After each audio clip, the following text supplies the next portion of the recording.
Thank you very much. I know I'm the fellow blocking you from going home and watching TV or whatever. But Spencer, thank you very much for your kind introduction. I've been very fortunate to participate in the success of ATFL during its formative years.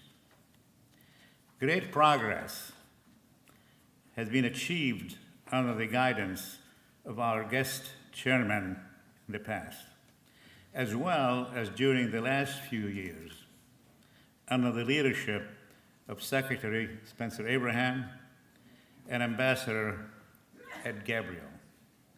I was a guest at Ambassador Gabriel's house in Morocco when he was the ambassador there, and we enjoyed ourselves very much. Thank you. Tonight, I thought I'll give you my views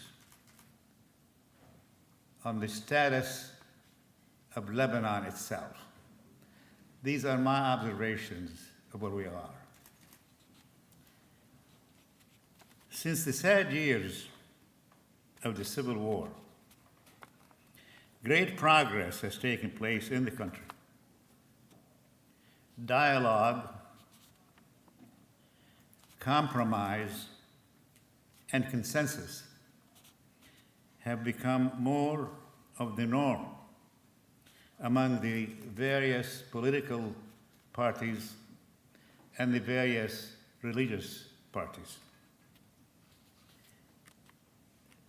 This achievement is going to make Lebanon much more prosperous in the future and more successful.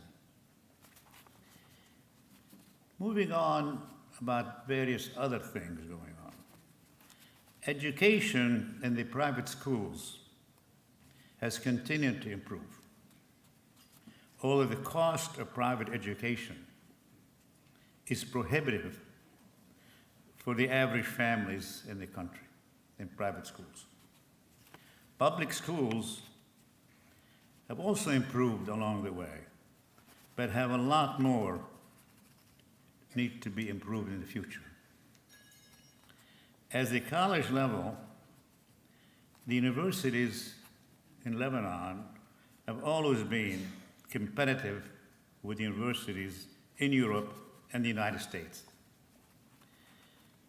I recently saw a survey which showed the AUB to be the #1 university in the Middle East.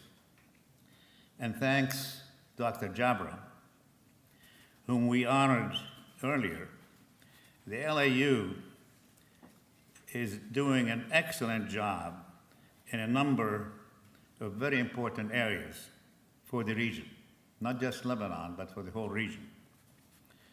Speaking about medicine, which is an important part of education, meaningful progress is taking place among the top medical schools and hospitals in Lebanon.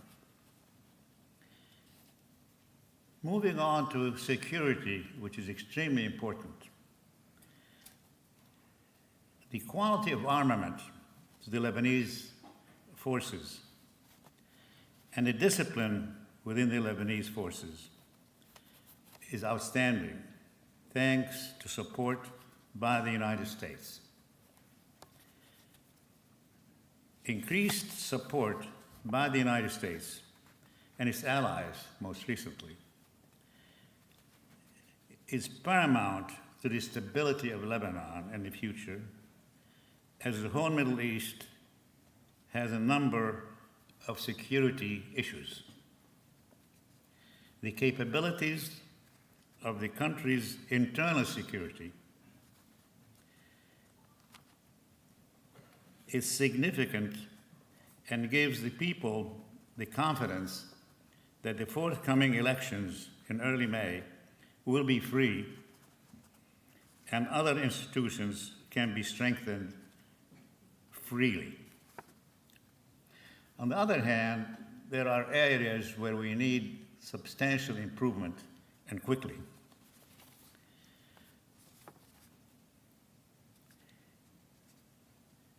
The debt level of the country of Lebanon as a percentage of gross national product is one of the highest in the world. And interest payments are continuing to rise, and as a percent of the budget is above 50%. Last Friday, Prime Minister Saad Hariri outlined the country's grim financial situation during the international conference in Paris. However, delegates from 41 countries, including Arab countries,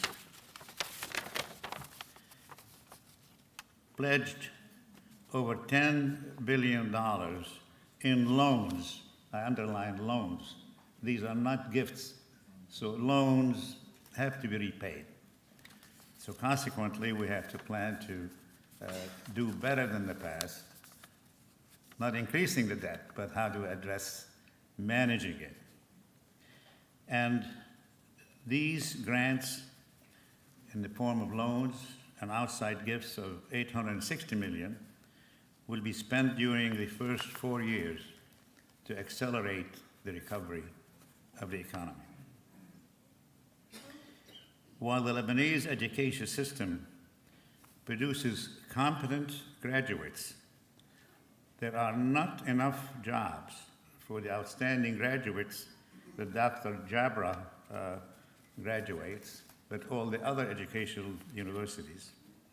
So good students who graduate have to immigrate out of the country to be able to support a family and help their parents or grandparents who need help. So work has to be done to create more jobs.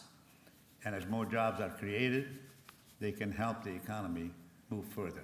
So serious effort has to go to keeping as many of those students as possible and encouraging others who had immigrated and excelled, particularly in the field of medicine, to go back and help the people, as well as be models for others to follow in their formative years.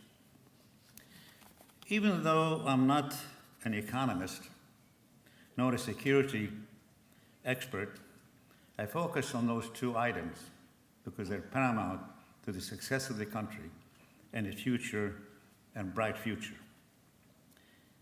I've tried to give you my own views of the great progress that's taken place in the country, as well as the challenges that must be addressed in the coming years. Before I finish my speech, tourism has always been a very, very important part of the economy. I'm sure that tourism will improve substantially, especially with the obvious stability in the country and why many people like to visit it. And we don't want to be known only for the best restaurants we have, which is nice attraction, as well as the best quality of drugs. That's not something we want to be proud of.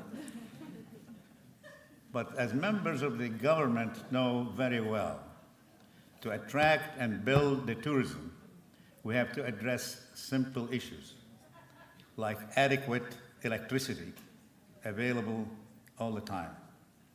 President Owen recently talked about this, and you cannot have tourism without reliable electricity, reliable water, and adequate ways to move refuse out of the streets and take care of them, and technology is available to do so.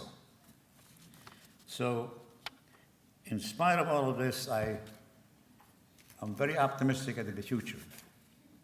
Finally, I want to thank very much His Excellency Issam Faris, who I'm proud to know, and I want to thank Nijat Faris for all that he does for the Lebanese and other friends he has done.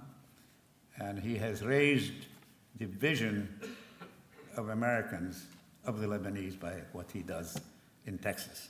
So thank you very much for being here, and thank you, Spencer, for taking care of the whole evening. Both of us have lost weight recently. I saw how hard he works being an MC. That must have helped in losing the weight. I have undergone operations, and through that I lost weight, but both operations have been very successful. So I will continue my work, and I thank you very much. Have a good evening.